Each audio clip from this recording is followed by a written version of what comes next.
Hello Mi, ngayon ko nga lang i-voice over to dahil nakalimutan ko nga at naglaba ako mga Mi. So, ganitong design. Nilalagay ko pala yung mga sukat ng ribbon mga Mi, pati lapad dyan sa screen. Maglagay kayo ng space na 2 cm dito.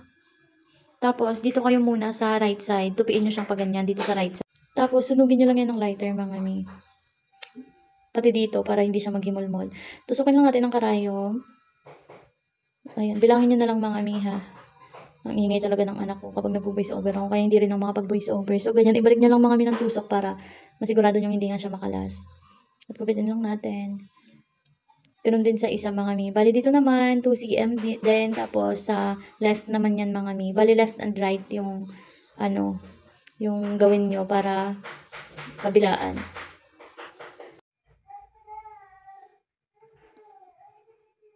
At itusok nyo nga lang pabalik yan ulit mga mi para talagang hindi siya makalas. Itong dalawa na natira, 20 cm yan mga mi. Tapos, ganun din, 2 cm din yung space niyan. Tayain ko muna. So, ayan. So, bali ganyan na siya. Ang maliit pala na yan mga mi, 16 cm yan. Tapos, yung malaki is 20 cm. Lagyan lang natin ng glue, tapos ipagdikit. Tapos, ito din malalaki. Tapos, paanoin lang natin yung mga mi, palamigin. Dahil kapag mainit pa yung glue, hindi talaga siya dumidikit masyado. So, ayan na siya. Lagyan natin ng glue dyan. Pagkatapos, idikit natin silang dalawa. Ganyan lang nga ginagawa ko mga mi. Para magmukha siyang, madami. Mukhang madami yung ribbon na ginamit. Pero, 4 lang talaga yan. Pagkatapos, ayusin nyo lang mga mi yung pagkaayos niya. Ito naman, 18 cm yan mga mi. Tapos, 20 cm, dalawa-dalawa. Dalawang 18, dalawang 20. Tapos, iganyan mo lang. Isunugin nyo lang mga mi. Bali, hindi ko na pa napakita pala kung paano kong ginupit. Pero basta gupitin nyo lang pa ganyan. Tapos, sunugin nyo lang yung mga pinagupitan para hindi siya ma-himol-mol. Pagkatapos, ipagdikit nyo lang yung isang 18 tsaka isang 20. Bali, ipaibabaw nyo yung 18 mga mi. 18 cm ang nasa ibabaw. Tapos, sa ilalim naman is 20 cm. Ganon din dito sa isa. Make sure nyo pala mga mi na tama yung pagkagupit nyo. Katulad yan. Ayan, dapat pa ganyan yung placement niya mga mi. Tapos lagyan natin ng glue. At idikit konti lang mga mi. Sa pinakadulo dun talaga yan ng kanto ng ribbon. Para nakabuka pa rin siya. Tapos maglagay kayo ng konting glue lang muna dito sa gitna. Para matignan nyo kung pantay na siya o hindi. Tapos saka kayo maglagay dito sa gilid. Tapos ayusin. Tapos dito din sa kabila. So bali pa ganyan siya dapat mga mi.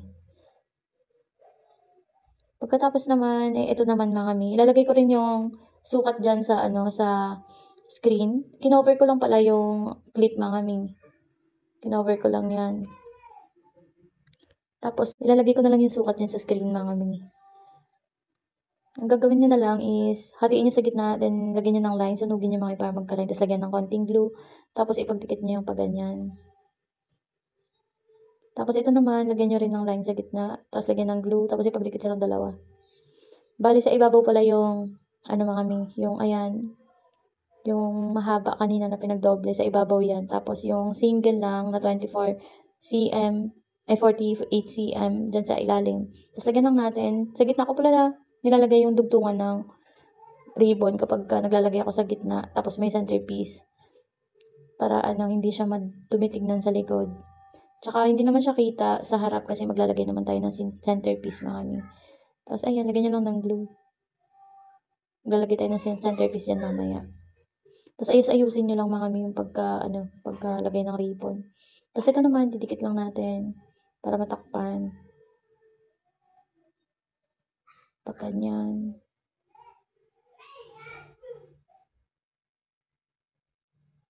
Tapos ayan na siya. So, lalagyan natin ng centerpiece. Yung centerpiece pala mga mi, ginaganito ko yan, para hindi siya mabilis matanggal. Plastic naman yan siya mga mi, kaya madali lang naman yan siya. Ang ibang materials pala na ginamit ko dito mi is available sa aking shop. Itong gross grain na 4cm, tsaka yung centerpiece, available yan sa akin mga mi. Tapos lalagyan natin dito ng rhinestone, katulad na ito. Tapos dito sa ilalim, lalagyan din natin. Tapos pearl na teardrops. At ito na nga siya mga mi. So, ipopost ko na lang din yung video kung paano ko yan pinaglalagay kasi matagal na to. Ayan. So, hanggang dito na lang mga mi. Salamat sa panonood. Alam ko matagal yung inantay to.